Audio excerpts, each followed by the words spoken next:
discussion with Monday Osasa, Executive Director of African Center for Leadership, Strategy and Development, fondly called Center LSD. We examine the strength of Nigeria's democratic institutions and whether they are solid enough to sustain meaningful electoral reforms. It was a deep dive into the role of institutions in shaping lasting change.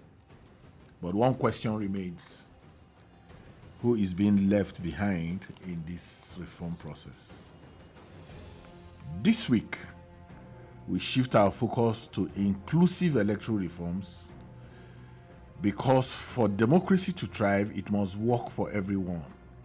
While electoral laws and policies have evolved, many marginalized groups, particularly persons with disabilities, PWDs, still face barriers to full participation. From voting accessibility to political representation, inclusion remains a major challenge. So as we push for reforms, are we truly building an electoral system where every Nigerian has equal voice? We'll find out shortly. Don't go away.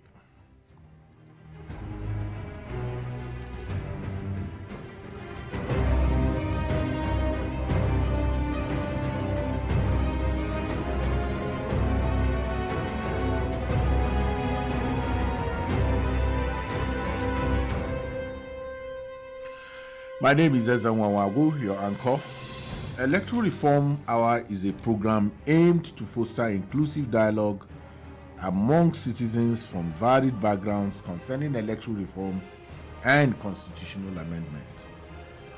We seek also to enhance public understanding and awareness regarding electoral reform and compile and present citizen-derived recommendations to the National Assembly and INEC for consideration. This program is brought to you by the Peering Advocacy and Advancement Center in Africa, PACA, with support from MacArthur Foundation.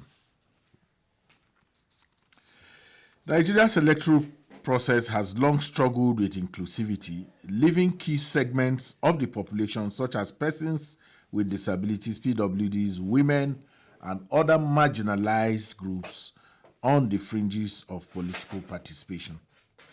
While democracy thrives on equal access and representation, historical and systemic barriers have made it difficult for these groups to fully engage in elections. Whether as voters or candidates, legal frameworks exist to promote inclusion. Yet, their effectiveness remains in question. As social, economic, and institutional challenges continue to undermine equitable participation, political parties, electoral institutions, and policymakers play crucial roles in shaping access to ballots, but their commitment to dismantling these barriers has often been slow or indeed inconsistent. Beyond legal provisions, the practical realities of Nigeria's elections reveal significant obstacles, from inaccessible polling stations to the limited political support for candidates from underrepresented groups. Structural inequalities within the political system, coupled with societal attitudes and logistical challenges, have deepened the exclusion faced by people living with disabilities and other marginalized communities. While efforts have been made to improve participation, the extent to which these measures translate into meaningful engagement remains uncertain. As Nigeria continues to navigate its democratic journey, the question of how to achieve a truly inclusive electoral process remains a pressing concern, requiring urgent reflection on the existing frameworks and the gaps that persist in practice. We're expecting to join us this morning to shed light on these critical issues Lois Auta. Lois Auta is a global disability advocate, diversity and inclusion expert, and human rights defender. She is the founder and CEO of Network of Women with Disabilities and Seder Seed Foundation, championing disability inclusion through various initiatives. A young global leader of the World Economic Forum and a Mandela Washington Fellow. She made history as the first woman with a disability to contest for a seat in Nigeria's House of Representatives in 2019. Recognized internationally, her work has been featured by the United Nations, BBC, and Al Jazeera, and she has engaged with world leaders, inspiring change through her advocacy and leadership. We're expecting her, but we'll just continue on the conversation. If it's possible, we'll open our phone lines and then we can receive your calls while we expect Lois to join us shortly. So the numbers you can reach us on are the numbers you will always get us. 09, can find these numbers. Where are they now? 0915 0910 482 0915 0910 483. The numbers to call again are 0915 0910 482 0915 0910 483. If the phone lines are ready, we can take calls before Lois join us this morning. But the conversation, as you have been told in our primer, is the inclusivity of our electoral process and how people living with disabilities and other marginalized communities are catered for in our electoral process. The Electoral Act 2022 shifted the needle a bit in terms of how people with disabilities are responded to in the electoral process. For instance, the Electoral Act now says that it is compulsory for Independent National Electoral Commission to provide assistive materials for people living with disabilities. This will include magnifying glasses for people living with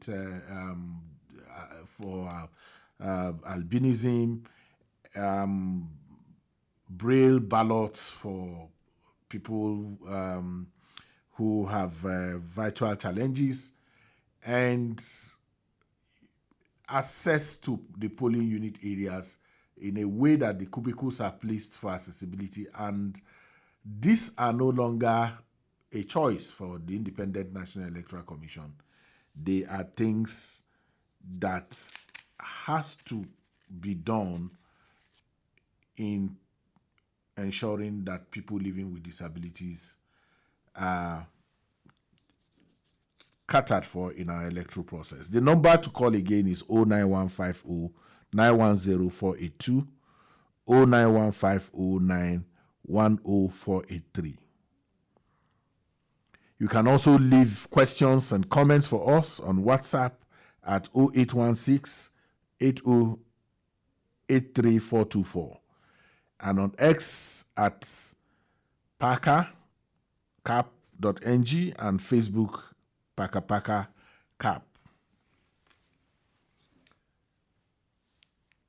Are we having a caller? There is no caller yet. So the challenge with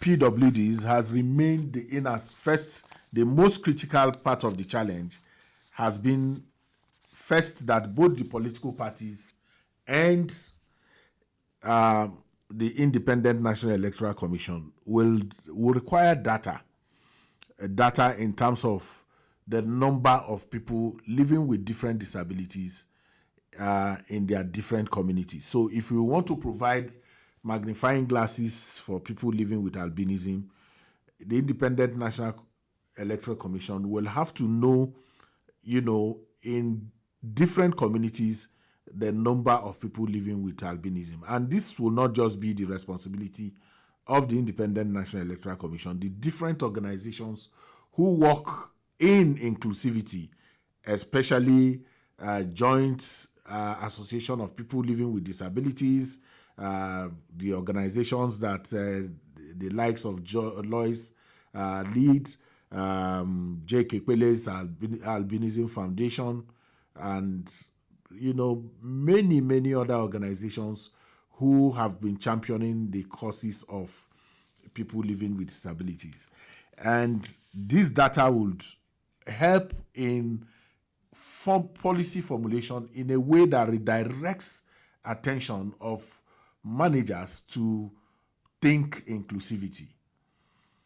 We also will be thinking that public institutions in Nigeria also have responsibility to ensure that the buildings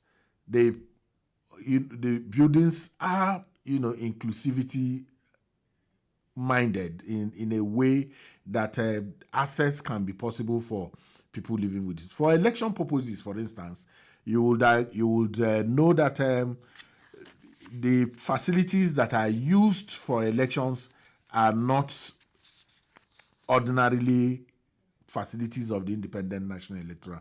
We use public institutions, schools, secondary schools, primary schools, and public places, and most of these public places are indeed not disability friendly.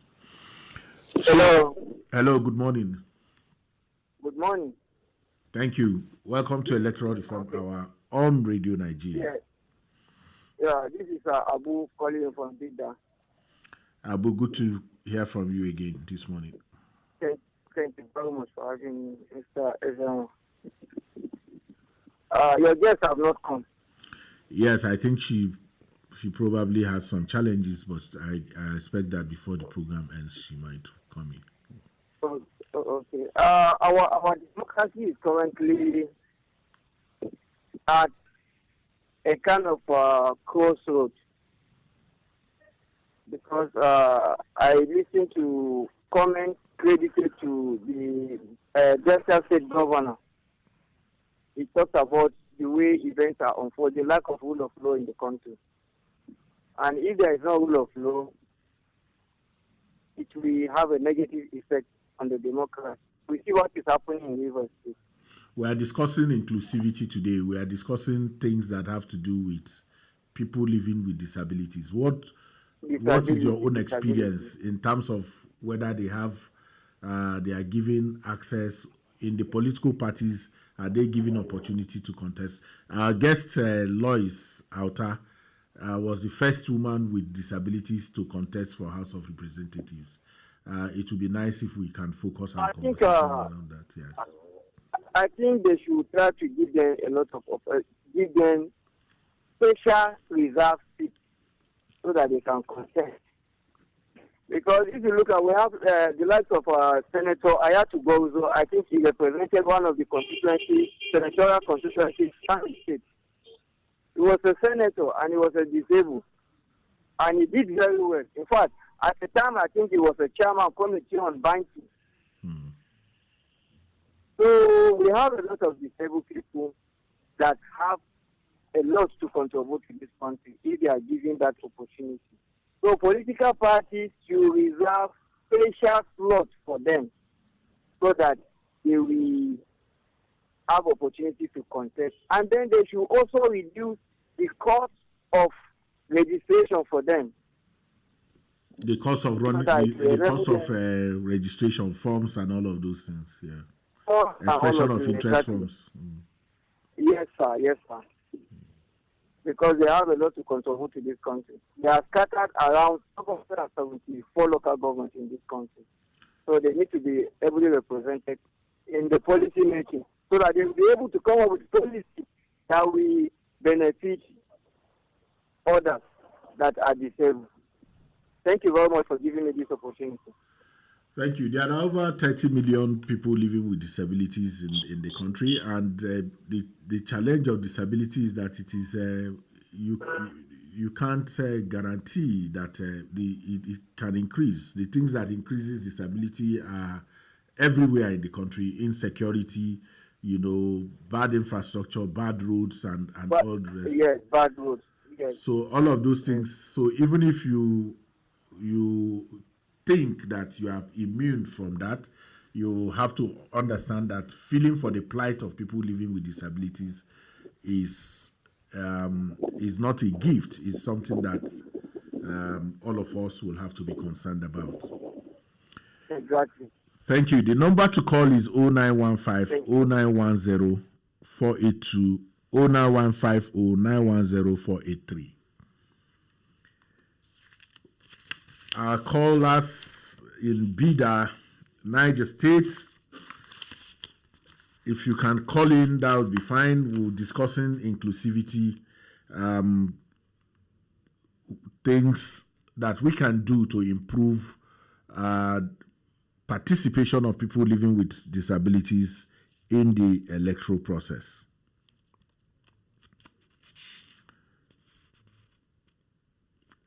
As it stands now, many PWDs are unaware of their voting rights due to inadequate voter education.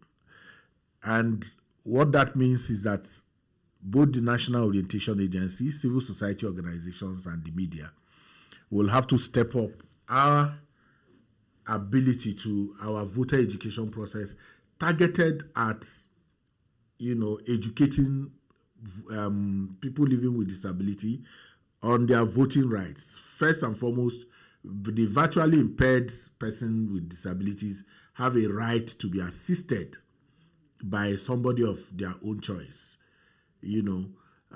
So many of them may not probably know that they can request for assistance for somebody that they trust to be able to help them to vote, and they are supposed to have priority lines because of the very nature of the people living with disabilities. They are not supposed to be struggling on the same line with people who can become an obstruction to their voting.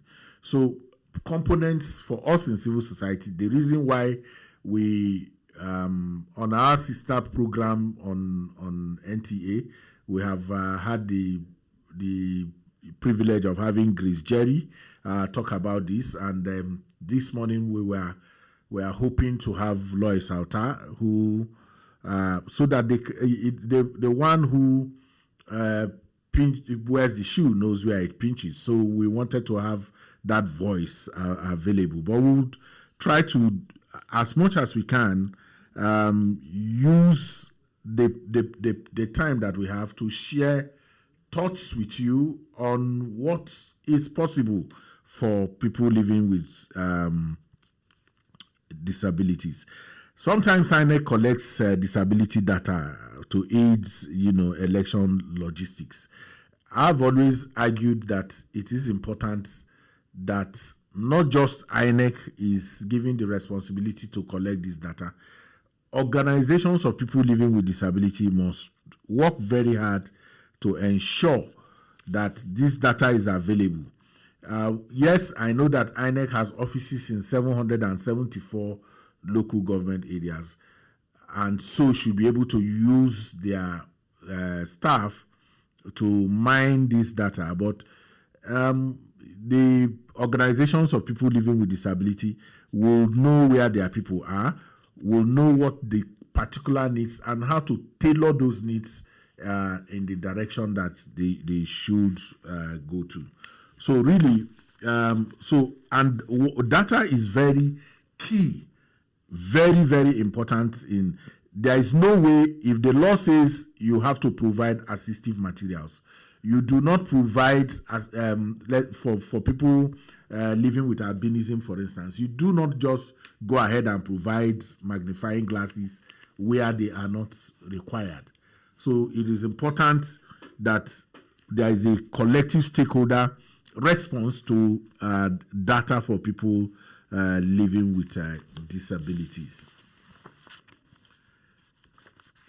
We're still expecting you to call in. The number to call is 09150 910 910 So we can look at what can we do to change participation, particularly in terms of accessibility and support. What kind of support is possible for people living with disabilities from duty bearers? Like I said, institutions of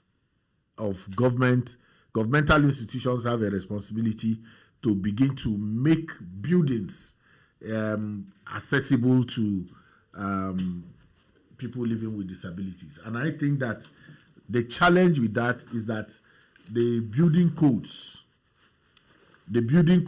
are not particularly helpful in inclusivity conversations.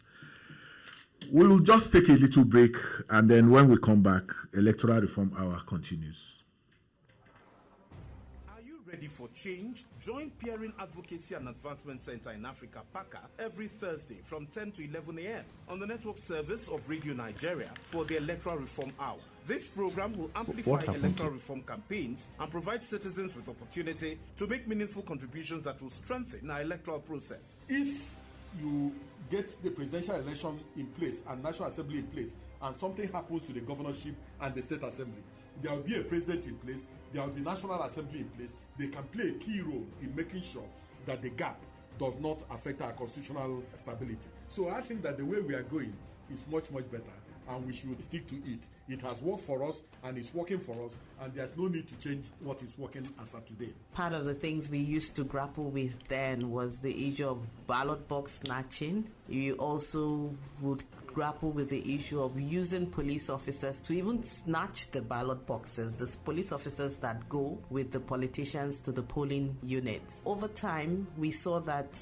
some of those issues that were identified, there were steps being taken to address them. The electoral process, if we don't have women engaging or being represented, it means that our electoral process is not democratic, because democracy in itself is about inclusion and is about representation. Let's embark on this path to significant transformation and well-informed decision-making together. As the National Assembly, INEC, and other stakeholders work toward improving our electoral process, you too can be a part of the decision-making process by participating in the radio program. You are on to Comrade Abdullah Mohammed, a.k.a. Aluta Osmis. I'm calling for Bida Local Government Area Council of Lagos State. I want to ask if a non-INEC staff is found with EC8, that is INEC original result, filled before the conduct of election, what would be the penalty of such non-INEC official? My name is Mr. Zion. I'm calling you from Bayelsa State. When it comes to elections in this part of the world, we are not sincere to ourselves. We are so hypocritical and we are so criminally minded. You don't see the sincerity in us. You don't see the patrioticity in us. If Big Brother Nigeria can conduct election electronically to get their winner, how come Nigeria as a country, we cannot achieve the same results? Let us go back to the normal form, where you come with your paper, the community is here, they can see my face, they can see my picture, you tick me, I go straight to the voting system. Let us learn to save the money we don't have in this country. Remember, democracy is for the people. Let your voice be heard. This message is brought to you with support from MacArthur Foundation. PACA, making democracy work for the people. Are you ready for change? Join Peering Advocacy and Advancement Center in Africa, PACA. This program amplifies electoral reform campaigns and provides citizens with opportunity to make meaningful contributions that will strengthen our electoral process. As a National Assembly, INEC, and other stakeholders work towards improving our electoral process, you too can be a part of the decision-making process. Remember, democracy is for the people. Let your voice be heard. This message is brought to you with support from Lois Auta Foundation.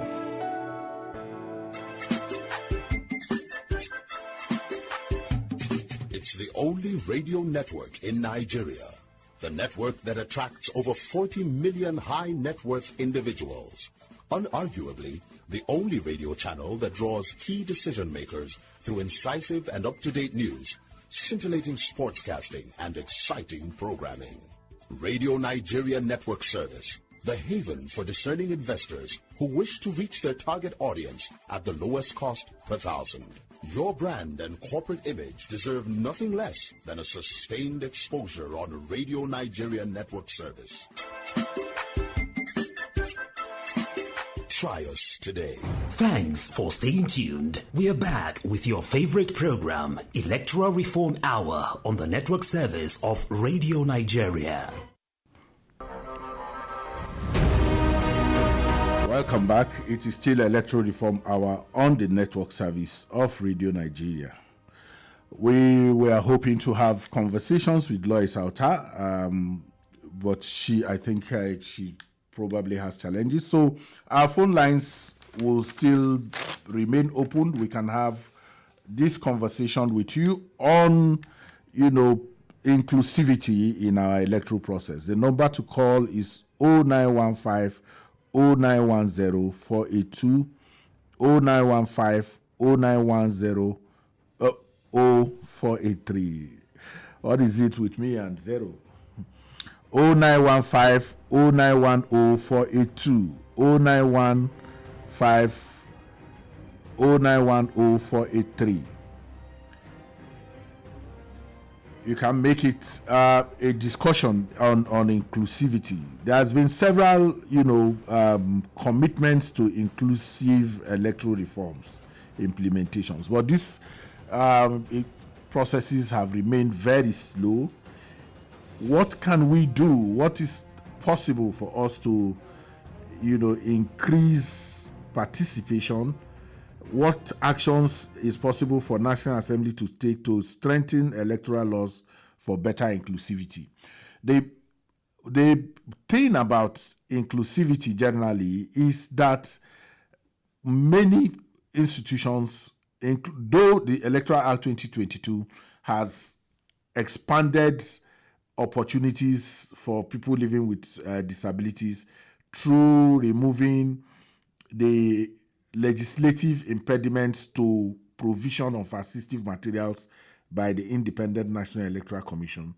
But the challenge remains much more deeper than that, because it's not just about the law, it's also about implementation.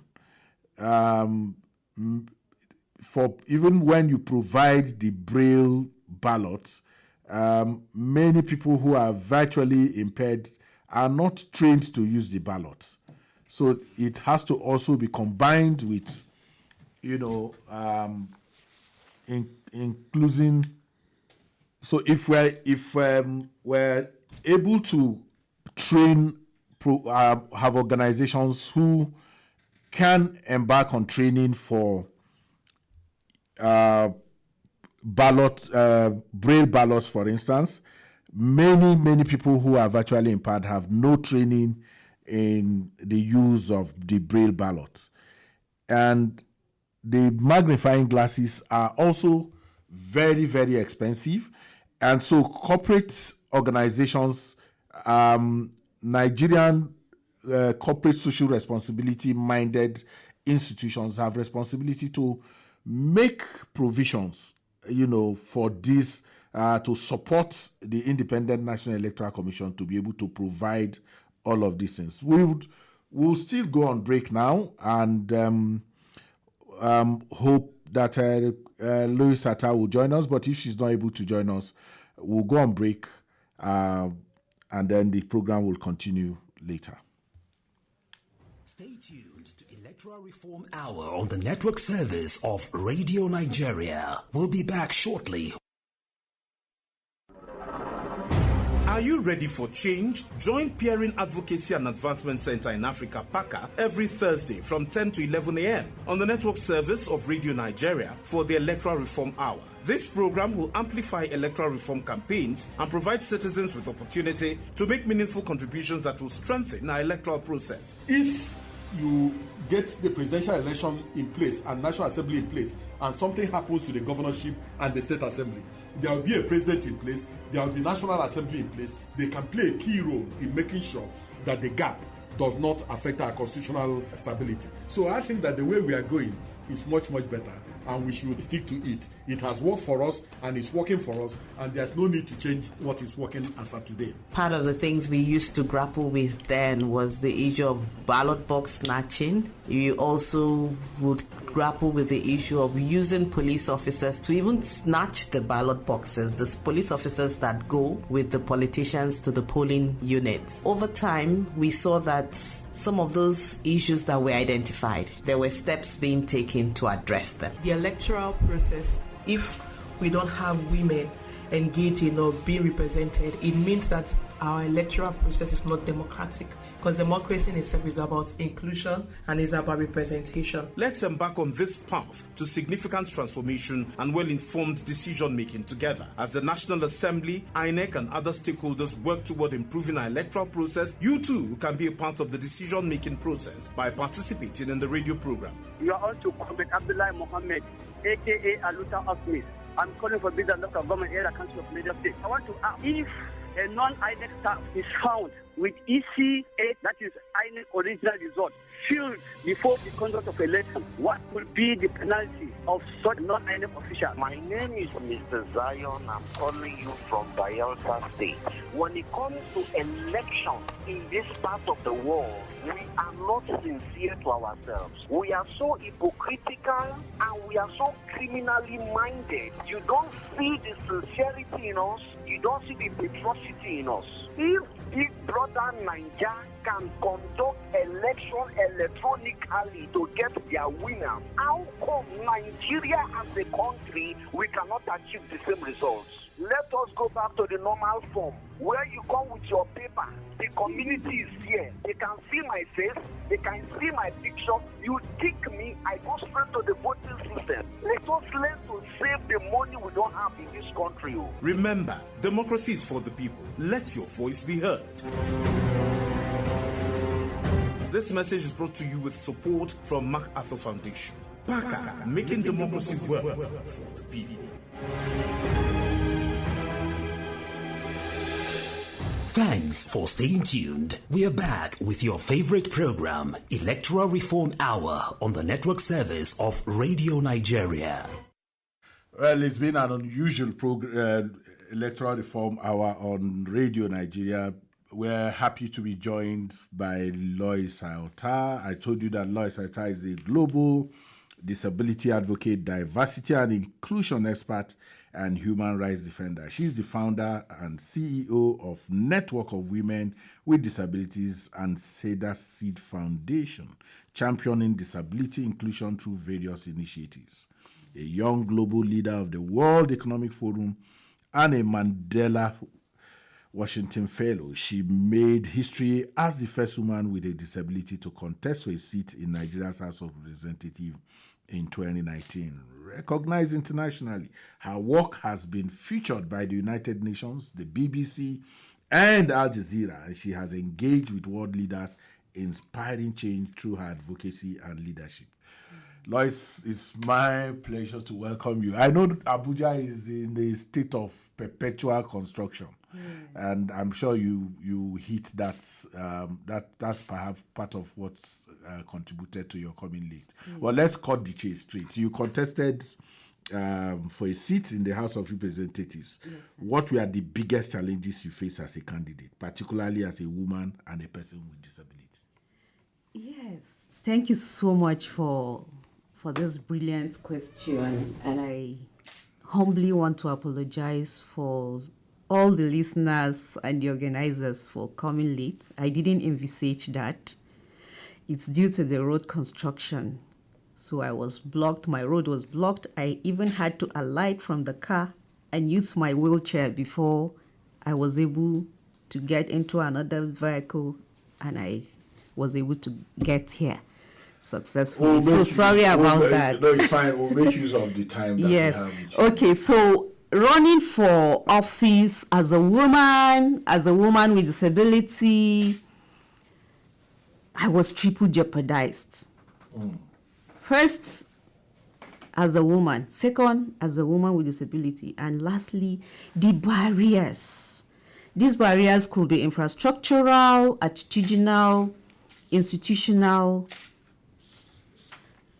and otherwise. Infrastructural was when I was going for campaign with my campaign team, and I was not able to get there because there was a river, so I could not cross the river. What constituency was that? So here in Abuja, when I ran in 2019. Which in Buhari. Buhari, okay. Yes, Amag Buhari Federal Constituency. Okay. Yes. So my campaign manager had to be the one to go and meet with the constituents that were already waiting. So that was a huge barrier for me. Another one was attitudinal barrier. People did not believe in me. They said women without disabilities have contested before and they did not win. So what made me feel I was going to win? So I will never forget in a live radio program when I was with two male candidates, a question was directed to me that we don't believe in you. You should just go home and sleep, but we believe in the other two male candidates. So you could see the attitude of some of the constituents due to my gender, due to disability. I was faced with attitudinal barrier. Another one was inadequate funding. I could not fund all my campaign activities as desired. You didn't get support? Yes, I got support from some CSOs, the technical support I needed, training and capacity building, but financially, I couldn't get support. So I was depending on initiatives raised by the campaign team and other modalities. So it was a huge gap between myself and other male counterparts. In the FCT, we were 23 that ran for House of Representatives. And out of the 23, I was the only physically challenged woman. So the barriers, the challenges were enormous, ranging from ethnicity, religion, gender, inadequate funding, and other factors that affected me. The constituents also challenged me. I come from Kaduna. Why wouldn't I go to Kaduna and run? So in 2023, I went to Kaduna and ran. And Kaduna people say, we married you out to Akwa Ibom. Why are you here? So you could see the issue of identity. Yes, citizenship and identity. Yes, played out. So these are issues that women and women with disabilities are facing. Lois, I've known you to be a very dogged fighter. Yes, sir. What lessons did you learn from that experience that can inspire other, perhaps candidates that live with disabilities? Is it something you want to share? Yes, I have learned that we should start campaign early. And we should involve actively in the political parties that we belong to. Then another one, we should set up fundraising initiatives, online and physical events. Crowdfunding. Yes, crowdfunding. And another one is to create awareness that persons with disabilities have rights to vote according to Article 29 of the United Nations Convention on the Rights of Persons with Disabilities, and also Section 30 of the Nigerian Disability Act.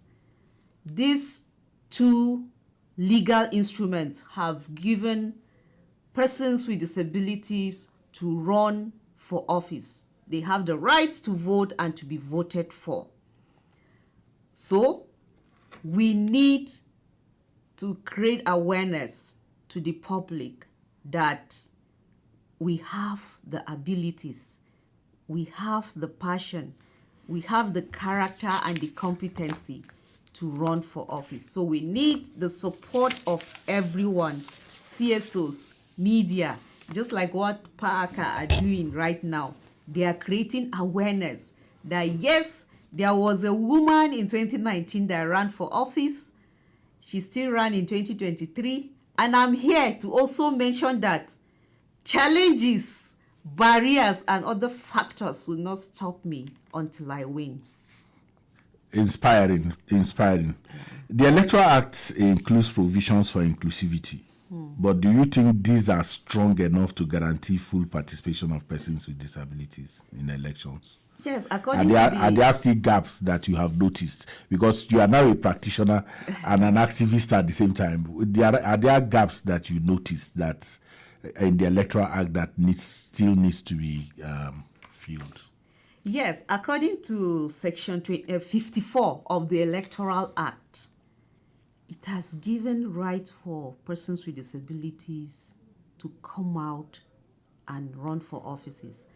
And other duty bearers, INEC, political parties also need to provide a level playing field for every aspirant or candidate, including aspirants and candidates with disabilities. But we are not implementing that. Section 54 states that all assistive devices should be provided on election day. For those with hearing impairment, they need sign language interpreters. For those with albinism, they need magnifying glasses. What about those with visual impairment? They need tactile ballot papers. But according to TAF Africa, YAGA, Inclusive Friends Association research, those assistive devices were not provided according to what INEC promised. So it has excluded us in the process of electoral processes. Okay, so let's before you came, I was talking about this on my own and just trying to share with listeners. But if you have to provide magnifying glasses for people living with albinism, whose responsibility is it to mine the data? Because INEC should provide magnifying glasses. You have about 96 million people on the voter register. You cannot provide magnifying glasses for 96. So you have to know where the people living with albinism. Yes, that's true. And then you train the INEC staff, because the ECH 40 form. Yes, is included in those distance. Yes. Many times the assistive materials are in the documents given to the INEC officials, and many of them don't. So that's right. Really, whose responsibility? Second thing, Lois, is that for visually impaired people, the Tata ballot papers that you talked about, many of the people living with are not even trained to use Braille.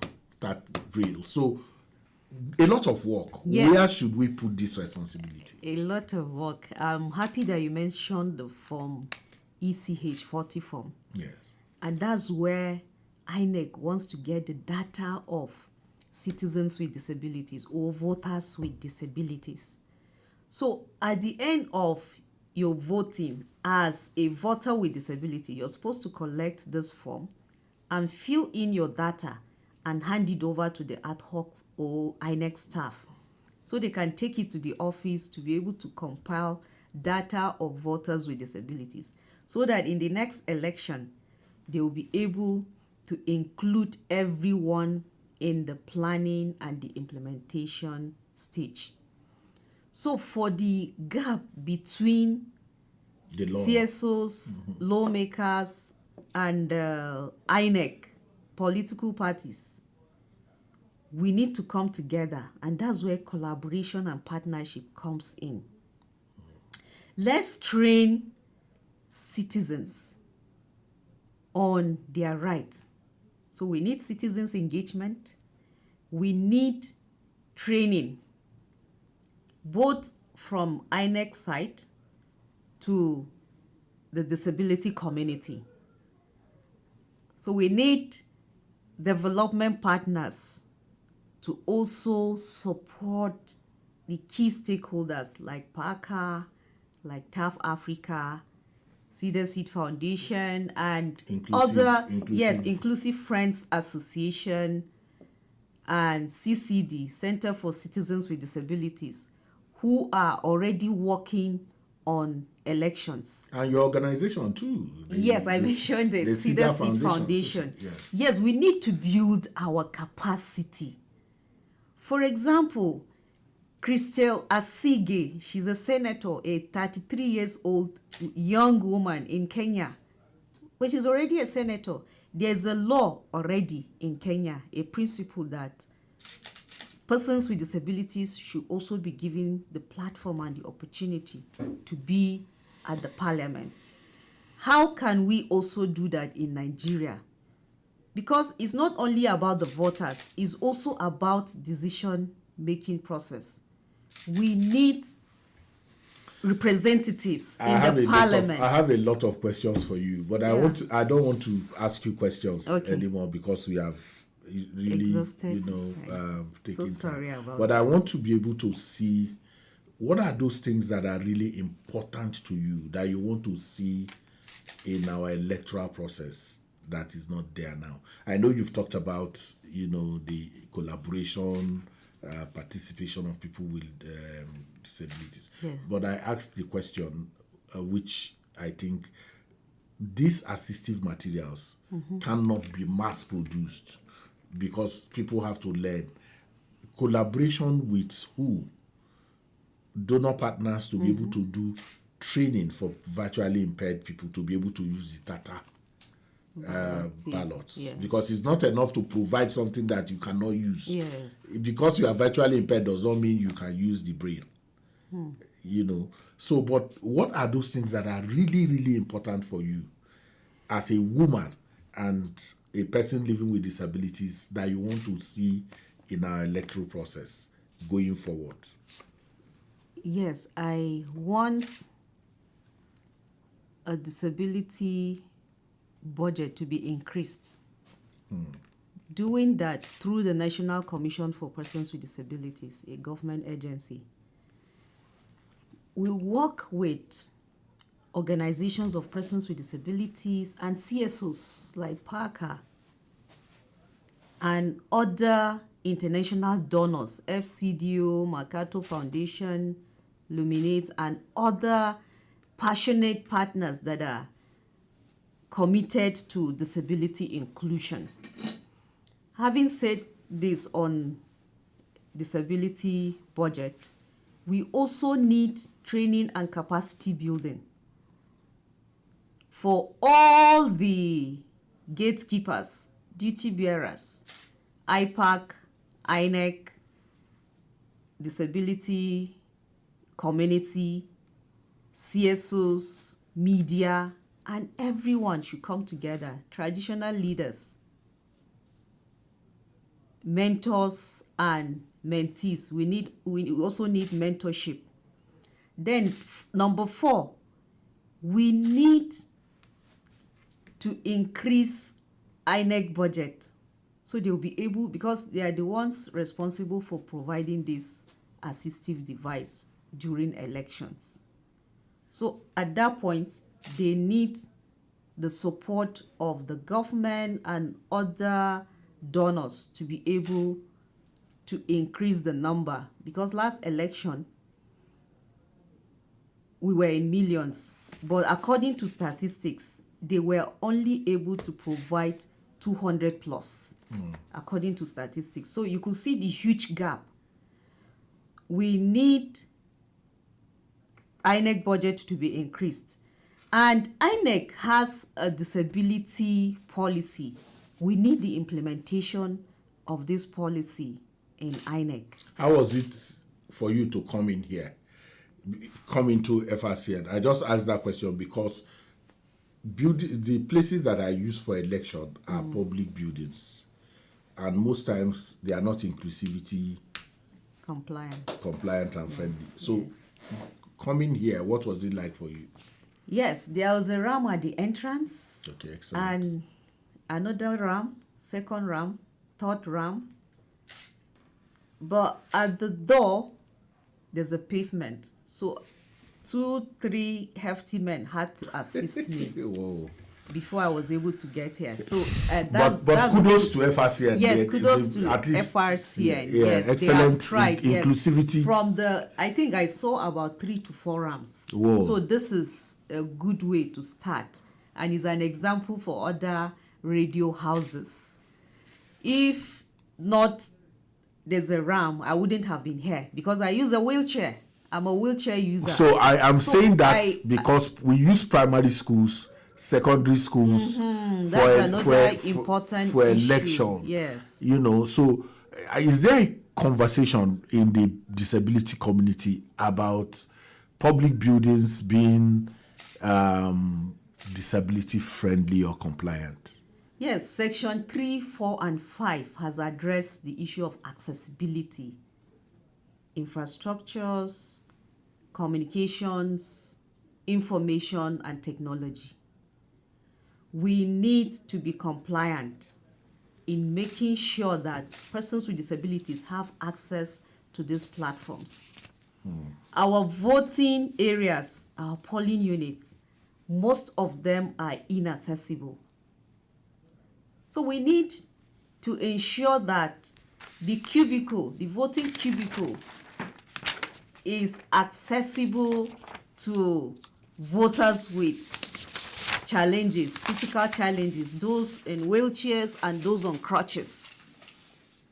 So when INEC is selecting venues for elections, they also need to be paying attention on how the venue is.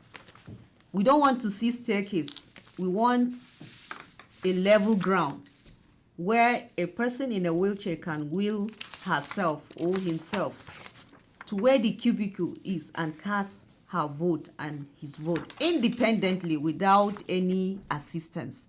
This is what we want to see. Your final thoughts?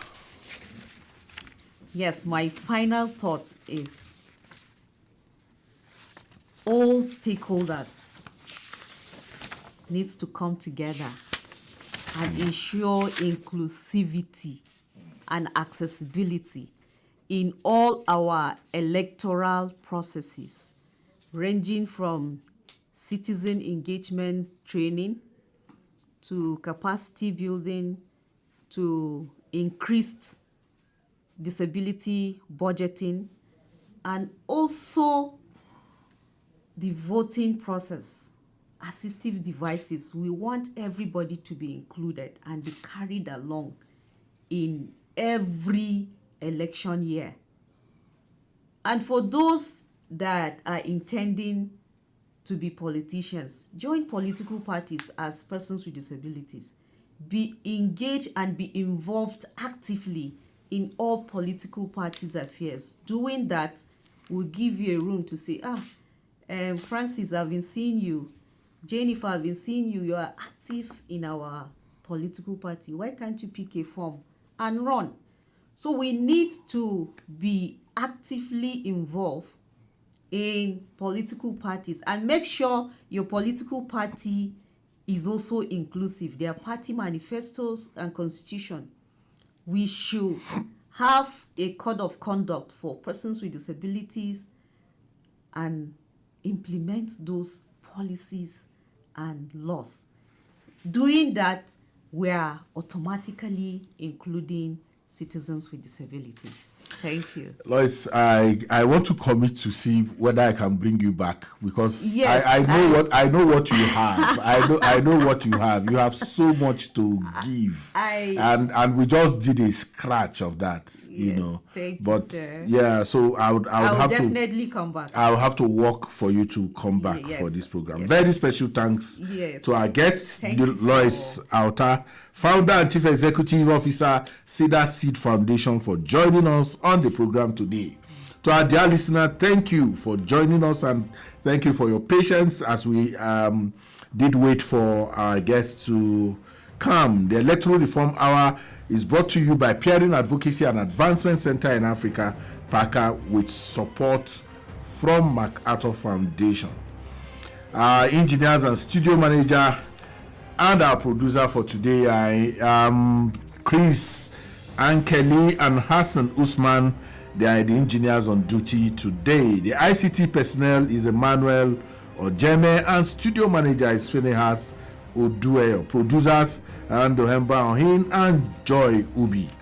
Supervisor is Usena Akela MNI, and my ever dependable facilitating crew of Grace Abu and Jeremiah Mpume. My name is Ezenwa. Thank you and see you next week. Thank you, Mr. Ezenwa. Thank you.